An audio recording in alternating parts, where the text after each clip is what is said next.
Boa noite a todos. É com muita satisfação e com muita alegria que mais uma vez estamos aqui para o nosso culto a Jesus no lar.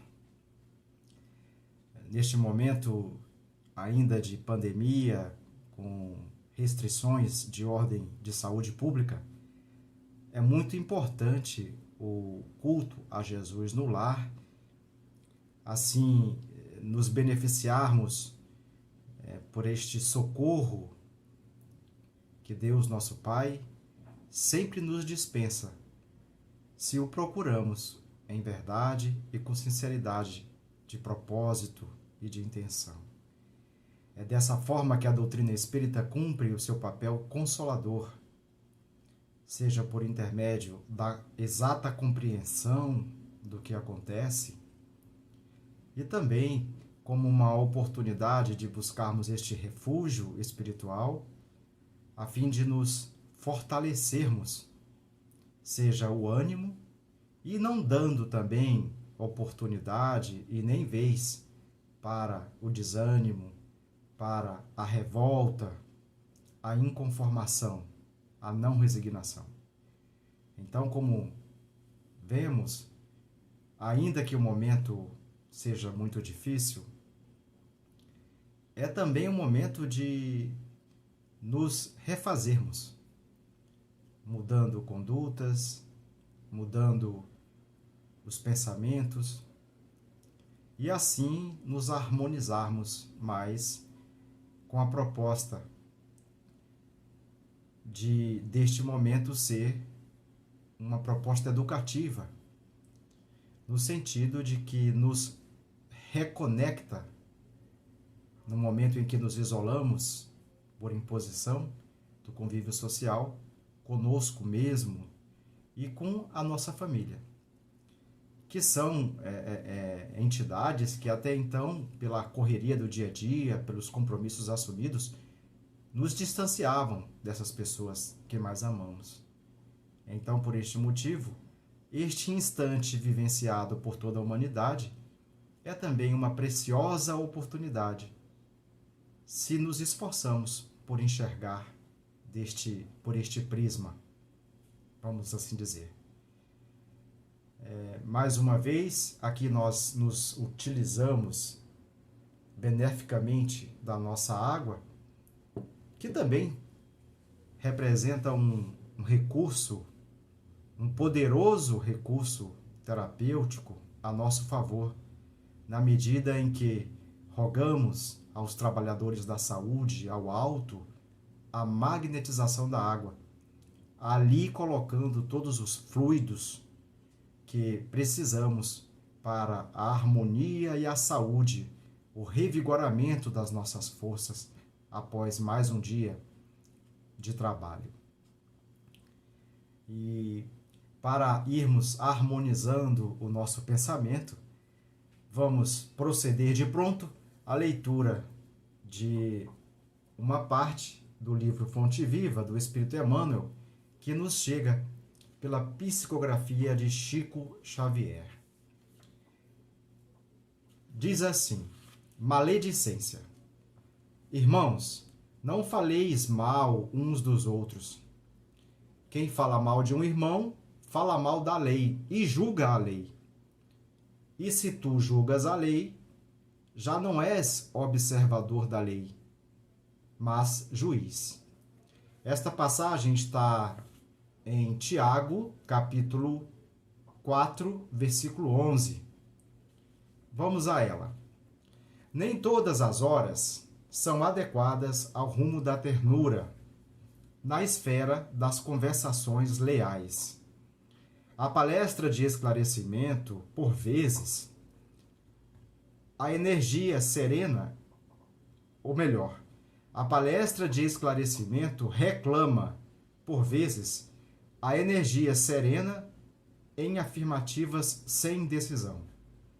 Entretanto, é indispensável grande cuidado no que concerne aos comentários posteriores. O entendimento para este parágrafo é que a palestra de esclarecimento reclama por vezes a energia, né? A positividade, a assertividade, a firmeza em afirmativas de correção e esclarecimento sem decisão. Mas, entretanto, é indispensável cuidado a fim de evitarmos os comentários posteriores. É nesses comentários que ocorre a maledicência. A maledicência espera a sinceridade para turvar-lhe as águas e inutilizar-lhe esforços justos. Isso quer dizer que quando é necessário a nossa intervenção para o bem de todo um trabalho, de um propósito maior, quando nos a seguir esses comentários na corrigenda oportuna e necessária, nos utilizamos de comentários posteriores, nós inutilizamos aquela proposta de correção de rumos e de condutas com a maledicência. Então nós devemos sempre refletir. O convite, a proposta do apóstolo Tiago é neste sentido. A maledicência espera a sinceridade para turvar-lhe as águas e inutilizar-lhe esforços justos. O mal não merece a coroa das observações sérias.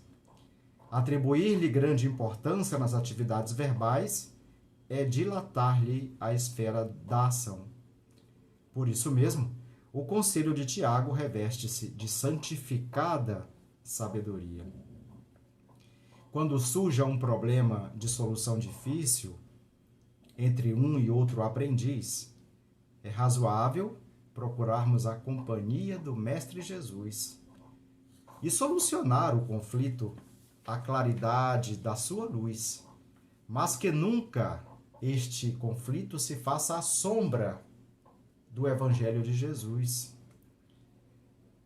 à distância um do outro, gerando ou propiciando comentários maliciosos da situação, agravando a dor das feridas abertas.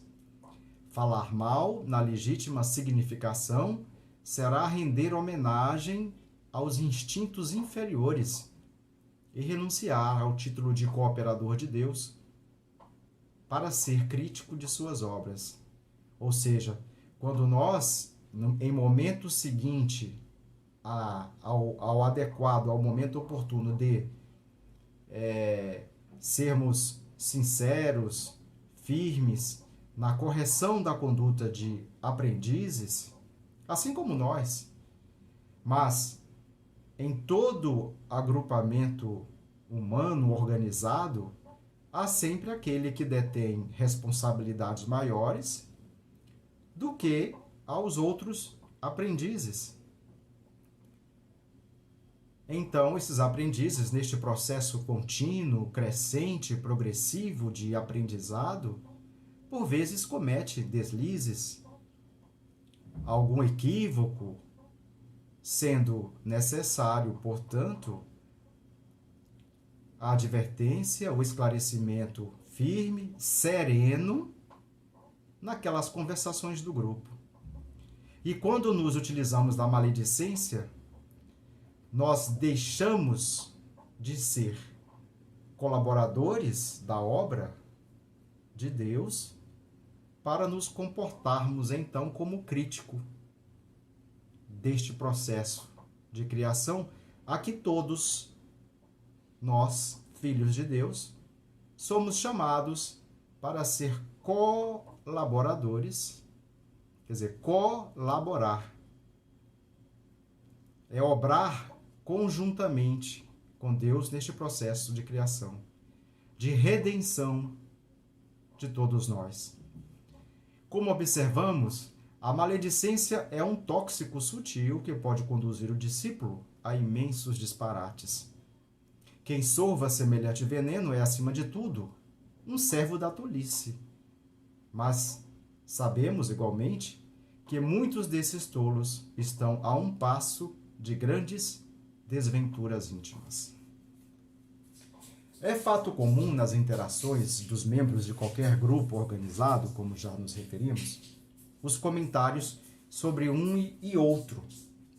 Comentários nem sempre felizes. Então, portanto, vigiar e orar é a receita para a conduta mais digna a nosso respeito e em consideração ao próximo.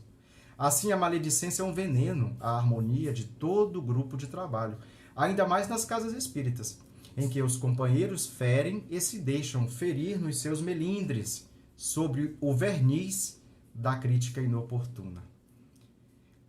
Quantos grupos se arruinam e menosprezam um serviço útil a benefício de todos devido à maledicência? Porque o mal não merece qualquer comentário. Ainda mais quando nos utilizamos da pretensa sinceridade para constranger o outro e nos mostrarmos melhor do que ele. No capítulo 11 do Livro dos Espíritos, há uma interrogação, há uma reflexão da compreensão do exato sentido da caridade. A caridade, meus amigos, é a caridade proposta por Jesus. É a benevolência que devemos ter para com todos, indulgência para com os defeitos, as falhas dos outros e o perdão das ofensas. A caridade não é só dar a esmola, porque de indulgência somos tão necessitados quanto ao que julgamos imperfeitos. Por isso, nós não devemos julgar para não sermos julgados. É nessas horas que nós devemos observar a nós mesmos o quanto estamos sendo orgulhosos e vaidosos, cedendo a processos de obsessão, devido às nossas imperfeições e vícios morais.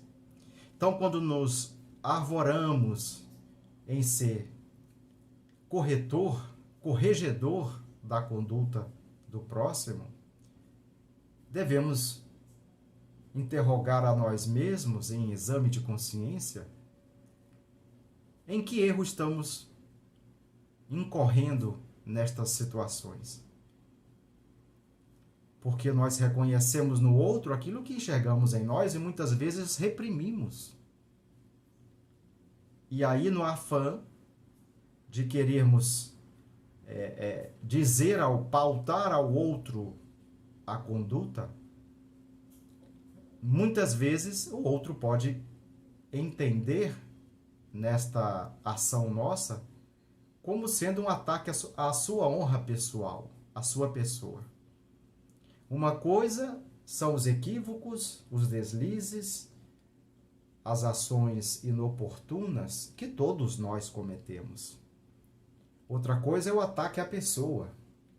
Então, nós devemos nos revestir de cuidado para que a nossa sinceridade não ataque a pessoa e, assim, deixe de cumprir a sua função principal nesta proposta de Tiago, que é, embora devemos ser sinceros, devemos ser firmes nas conversações, não devemos jamais, após esta devida corrigenda, enveredarmos pela maledicência em comentários posteriores, gerando a desarmonia com o grupo e inutilizando todo o esforço útil neste processo.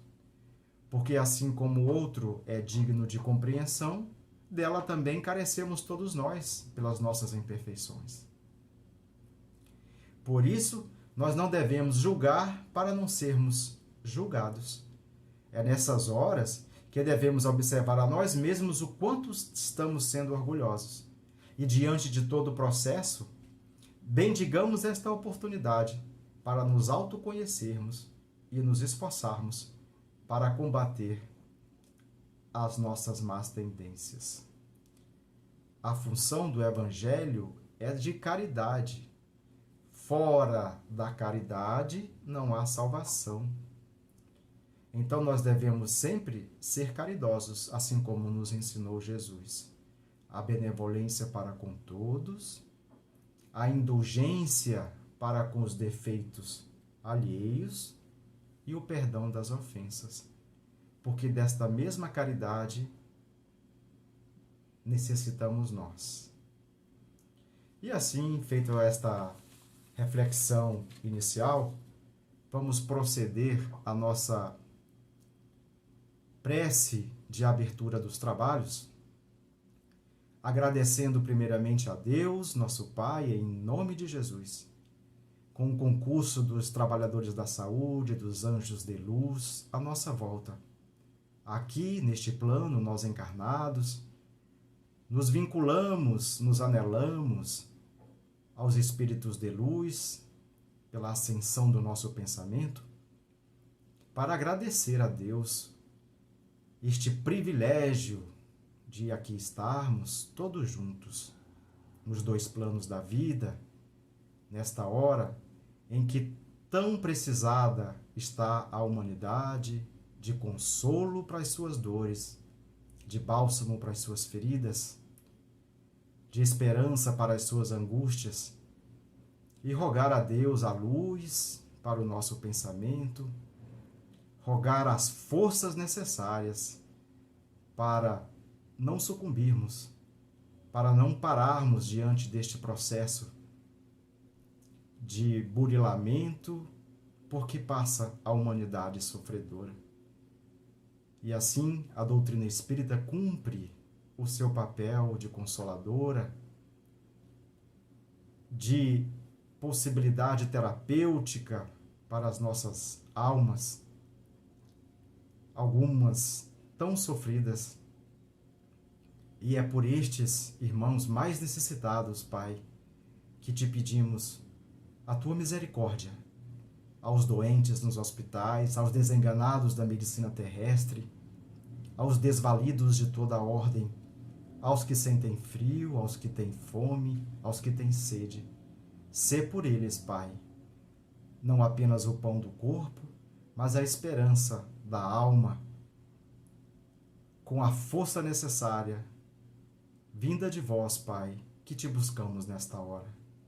E assim, com a tua permissão, desejamos dar início e seguimento ao culto a Jesus no lar, te rogando a presença, te rogando as bênçãos, em nome de Jesus, aqui neste lar, como em todos os lares, Pai, neste momento.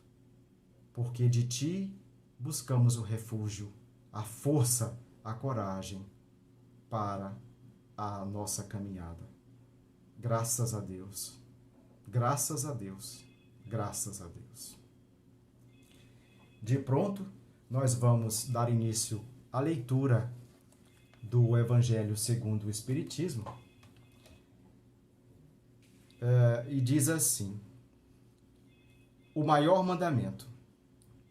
Mas os fariseus, tendo sabido que ele tapara a boca aos saduceus, reuniram-se, e um deles, que era doutor da lei, veio lhe fazer esta pergunta para o tentar: Mestre, qual é o maior mandamento da lei? Jesus lhe respondeu: Amareis o Senhor vosso Deus de todo o vosso coração, de toda a vossa alma e de todo o vosso espírito. Eis aí o maior e o primeiro mandamento. Eis o segundo, que é semelhante a este: amareis vosso próximo como a vós mesmos. Toda a lei e os profetas estão contidos nesses dois mandamentos. São Mateus, capítulo 12, versículos de 34 a 40.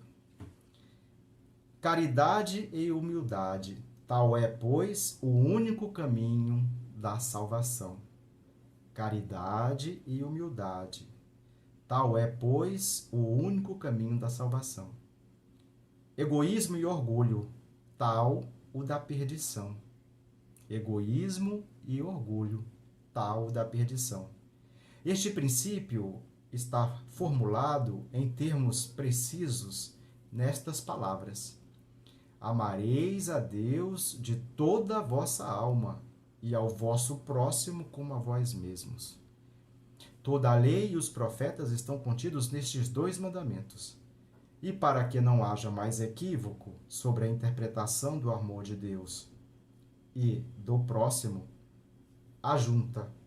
E eis o 2º mandamento, que é semelhante ao primeiro, quer dizer, que não se pode amar verdadeiramente a Deus sem amar ao próximo, nem amar o próximo sem amar a Deus.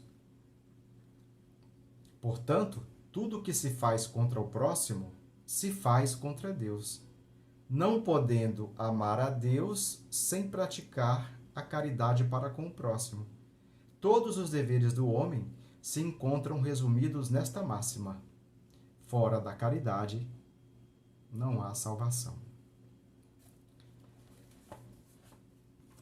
É sempre interessante observar a correlação que há entre a leitura de abertura e a proposta ao abrirmos o Evangelho. Quando todo o trabalho sério, orientado pelos Espíritos de luz, atendendo a um clamor da nossa alma, a um desejo sincero de comunhão para com Deus,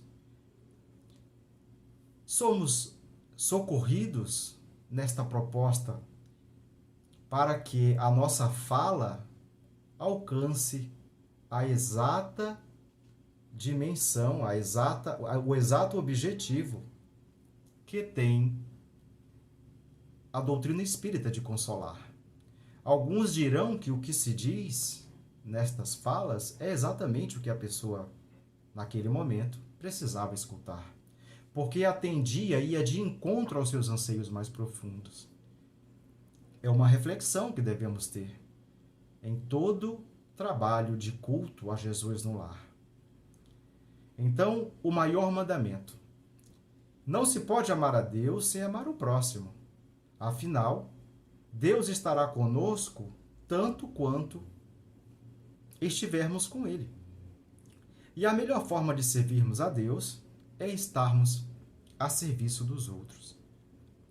A menor distância entre mim e Deus, eu vou alcançar, a menor distância entre mim e Deus, eu vou alcançar no serviço realizado em favor do próximo, aonde também, a cada boa obra na direção do próximo, também estarei eu me beneficiando.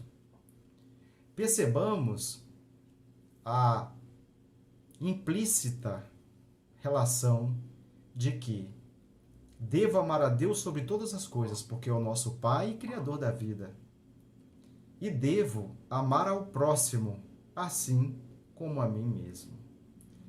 Este amar é um verbo de ação. Amar é um verbo. E o que é amar? Devemos excluir a conotação romântica deste sentimento, porque esta proposta é uma proposta mais espiritual, vamos dizer assim, né? É a proposta da aceitação do outro tal como ele é, sem condições. E deste modo, tudo que se faz contra o outro, em verdade, nós fazemos é contra Deus. O nosso relacionamento com Deus, portanto, será sempre reflexivo, porque será sempre justo que o bem que queremos para nós mesmos, nós também devemos desejar ao outro, uma vez que contradiz o nosso destino de felicidade inato a nós mesmos, queremos o próprio mal. Então, todo bem que eu desejo a mim, eu também devo desejar aconteça ao outro, porque não é coerente, não é sensato, não é natural que eu queira o meu próprio mal. Então, vejamos, aí também é o reflexo de que eu devo amar o meu próximo como a mim mesmo, através de ações boas. É através do meu pensamento, é através da oração por quem eu não conheço, mas que faz parte da humanidade, da humanidade encarnada e desencarnada, principalmente aqueles mais próximos, aquele a quem nós estamos entrelaçados por relações de ajuste e de caminhar. E é a pedagogia do amor recíproco. Amar a Deus sobre todas as coisas é o primeiro mandamento, e ao próximo, como a nós próprios, é o segundo mandamento. A justiça e o amor divino está íncita, está inscrita dentro de nós. É verdade, em alguns essa justiça está mais vívida, mais clara. Todavia, em outros, ela ainda permanece latente e adormecida. Mas nós não ficamos impunes quando desrespeitamos os preceitos e suas leis, as leis divinas, pois logo advém um abatimento, advém a consciência pesada, advém as inquietações, que mais cedo ou mais tarde vem traduzida pela perda de sentido da vida, pela solidão. É a perda da nossa conexão com a nossa alma. E nos perdemos neste processo de aprendizado, neste processo da vida, neste processo de redenção, a que todos estamos submetidos neste orbe da Terra. A humanidade encarnada e desencarnada, todos estamos entrelaçados por esta teia. E o nosso destino, invariavelmente, é a felicidade, é o progresso. E, por consequência, nós somos colaboradores de Deus neste processo da criação, de nos tornarmos melhores. Nós nos tornamos melhores e, por consequência, tornamos o mundo melhor. Os nossos pensamentos melhores, mas depurados neste processo, consequentemente, atrairão energias mais positivas, atrairão realidades melhores. No momento da criação, nós éramos simples e ignorantes. Ignorantes porque desconhecíamos as verdades. Muito embora essas verdades estejam, como sempre estiveram, inscritas dentro do nosso coração e da nossa mente, nos guiando. É por isso que se diz que o progresso intelectual, ligado geralmente à nossa mente, não necessariamente acompanha a evolução moral, os sentimentos ligados ao nosso coração.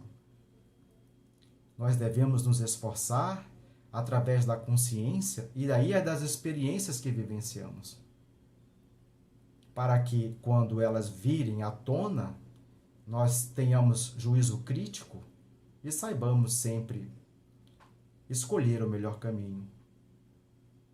E Jesus é um farol, é o nosso mestre, modelo e guia da humanidade.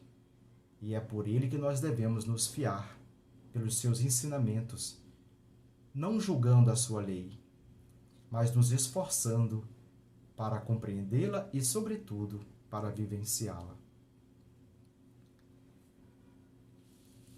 Daí a importância da correção dos rumos e de buscarmos melhorar, buscarmos nos reformar. A reforma íntima, desde já, porque é verdade, nós temos toda a humanidade para lá chegarmos. Nós temos toda a eternidade, melhor dizendo, para lá chegarmos. Mas nós devemos começar urgentemente este processo, que muitas vezes equivale a cortar na própria carne. Não nos avoramos em ser corregedores da conduta do outro. Hajamos antes com amor, o mesmo amor que Cristo, sabendo do nosso íntimo, sabendo das nossas mazelas, buscou em nós o melhor. Como um pescador, buscou pescar em nós o melhor que todos nós temos para sermos os colaboradores da obra da criação. Sim, é verdade, nós temos a eternidade para lá chegarmos, ao chegarmos melhores. E é compreensível que nós não devemos esperar o momento derradeiro aqui no planeta Terra para refletirmos, para questionarmos as nossas consciências se o tempo aqui vivido, não importa, 70, 80, 100, 20, não importa. Foi bem vivido, foi bem aproveitado. Isso nós devemos fazer a todo instante. No momento em que colocamos a cabeça no travesseiro, nós devemos refletir se aquele dia que nos foi concedido pela graça do nosso Pai foi bem aproveitado, se nós agimos de modo correto e coerente com a lei, ou se aquela conduta mereceu a corrigenda devida, oportuna e necessária. Todos nós estamos neste processo. É evidente que Deus coloca os mais evoluídos, vamos dizer assim, os mais melhorados por esforço próprio. Sim, porque Deus não privilegia a nenhum de seus filhos. Ele dá oportunidades iguais, mas é o esforço sincero, verdadeiro, proativo de cada um que faz que cada um tenha as conquistas pelas quais trabalhou para conquistá-las. E coloca os ainda mais inexperientes neste mesmo processo para que um dê a mão ao outro e juntos formem esta corrente do bem. Temos, é verdade, a eternidade, mas desde já devemos começar para não perdermos mais tempo. Porque angustiosa será a sensação do espírito do outro lado quando se deparar com a consciência do tempo perdido. Por isso não devemos perder tempo. Devemos começar desde já neste processo. E assim nós concluímos esta reflexão e agora nós vamos proceder à prece de encerramento do culto a Jesus no lar de hoje.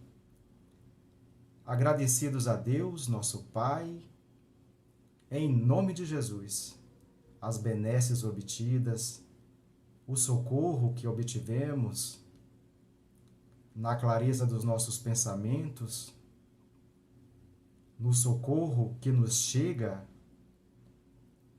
aos corações aflitos, angustiados, desesperançados, aos lares, tantas vezes em dificuldades de relacionamento entre os familiares, em desajustes de conduta, de relacionamento mesmo, onde rogamos as bênçãos da harmonia, do entendimento e, sobretudo, do amor uns com os outros.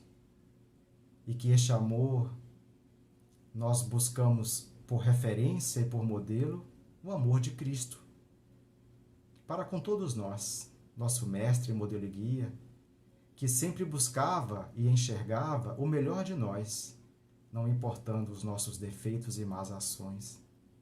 Porque Cristo nos ama, Cristo se coloca como nosso professor, como médico das nossas almas, a fim de que busquemos nele este refúgio. E ele sempre nos atende, quando nós o buscamos de modo sincero e com o coração apertado, como nestes momentos de incerteza, de medo, que passa toda a humanidade. E é com a certeza de que sempre recebemos, Pai, de vós a força, o arrimo, a coragem, para vencermos as nossas tribulações.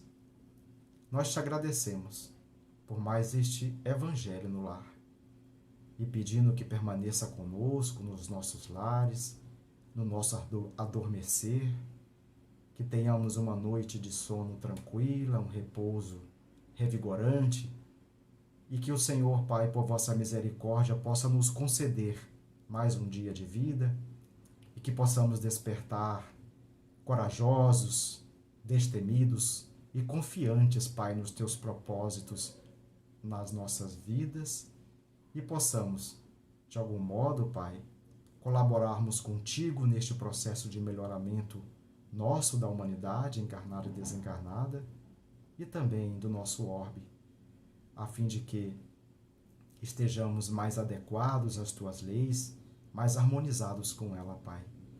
Te rogamos em nome de Jesus o entendimento, a força, a coragem, o discernimento, o ânimo para prosseguirmos a despeito de toda dificuldade, porque dificuldades sempre haverão, mas o teu socorro é certo e queremos sempre, Senhor, estar contigo. Fica conosco hoje e sempre. Em nome de Jesus. Graças a Deus.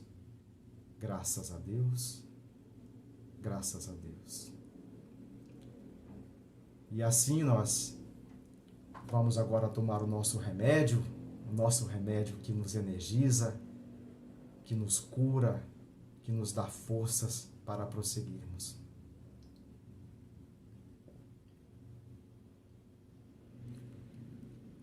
Graças a Deus. E assim, meus amigos, nós concluímos mais um culto a Jesus no lar, que possamos ter uma boa noite e até a próxima, se Deus quiser.